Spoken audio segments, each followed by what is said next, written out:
Hello everyone, welcome to the channel Learn with Dr. Ibrar. Today I am going to explain how you can insert a graph where you can show your actual revenue or actual output versus your target revenue or your target output. So let's get started. So first, I have a table where I have a multiple companies and each company have their current revenue and what they was expecting to target. So let's draw into a table. So I will select this table first, then I'll go to insert, I'll go to column, I'll select two row chart.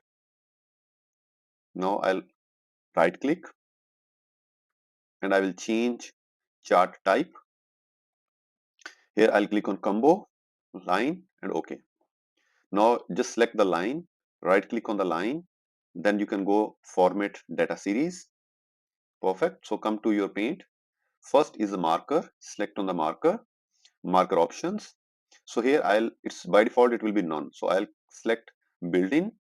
Now I'll select the type, what kind of marker I need. I'll select this one, then its size, I'll put it 25, and then I will go down, I will fill the color, I will make a solid line, then I need the color, what color you prefer to be,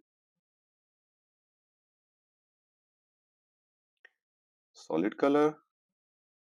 In solid color I will select, let's suppose green or yellow. Okay, I'll select the yellow or red. That's perfect. And if you want to change the size of your charts columns, so you can click on here, you can increase its solid line, you can increase the size, you can change its color as well.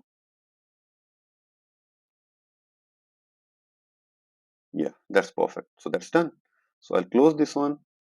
Again, I'll go back, I'll click on line, I'll right click, format. I forgot to remove the line, so I'll go back here, I'll click on line, no line, and that's it.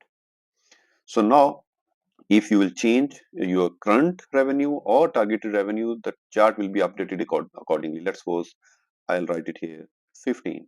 So the chart will be updated. If I'll write it here 20, the chart will be updated. Similarly, instead of that, if I'll write it here 15, so the chart will be updated accordingly. So here you can see your targeted versus your current revenue. That's it. Thank you for watching. If you like this video, just thumbs up to the video and subscribe to the channel for more informative videos.